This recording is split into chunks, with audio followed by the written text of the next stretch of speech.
Hey YouTube, this is part 2 of my Studying for Zoology web series. If you would like to go to part 1 and learn about reptiles, just click on my face.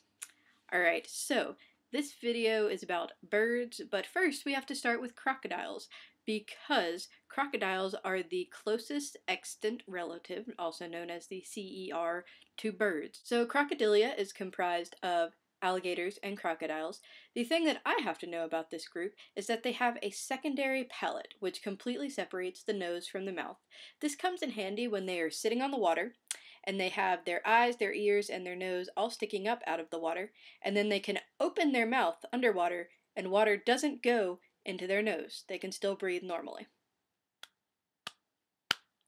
Oh, and Crocodilia also includes Gavialidae, but I'm not going to talk about them because they look really creepy and they scare me.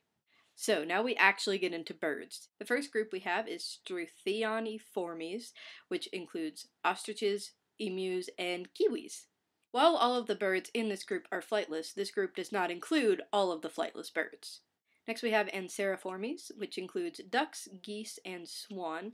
The young of this group are precocial, which basically means that they're not helpless. They can walk and feed on their own.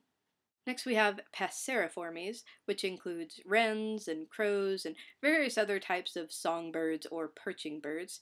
Their young is altricial, which means that instead of being able to walk around or do anything on their own, they are naked, blind, and helpless, and also ugly. I know most things are supposed to be cute just because they're babies, but baby birds are not one of those things. Next we have the Piciformes, which includes toucans and woodpeckers. Woodpeckers also have really long tongues, and that kind of freaks me out. Next we have Strigiformes, which are all of the owls.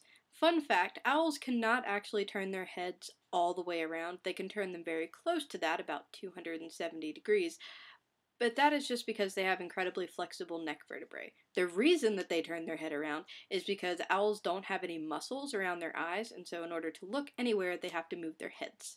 Next we have the Psittaciformes, which includes all of the parrots. I don't know, they're colorful, they're cute, that's about all I've got here. Then there's the Charadriformes, which includes the shorebirds and the gulls and the terns, basically the birds that try to steal your french fries at the beach. Next we have Columbiformes, which includes pigeons and doves. Female pigeons create this thing called pigeon's milk in their crop to feed to their young. I don't know, I can't really decide if that's cool or just plain gross. Falconiformes, if you hadn't guessed, includes falcons, also eagles, hawks, vultures, and ospreys. Then there's Apodiformes, which include swifts and hummingbirds. Hummingbirds are the only birds that can fly backwards. Then there's Pelicaniformes, which includes pelicans and boobies. You'd think that by the time you got to college, people would stop laughing at that species name, but no, my lab still giggled. And finally, we have Spheniciformes, which are the penguins. Now, I don't have to know this for my zoology exam, I just find it interesting. One of the most banned books in America is called And Tango Makes Three, and it is about two adorable penguins raising a chick together in the Central Park Zoo. The reason this book is often banned is because the two penguins happen to be male.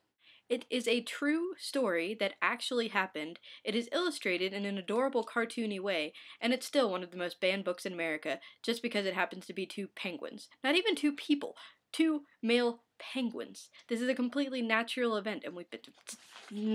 Alright, back to studying. So this concludes part 2 of Studying for Zoology.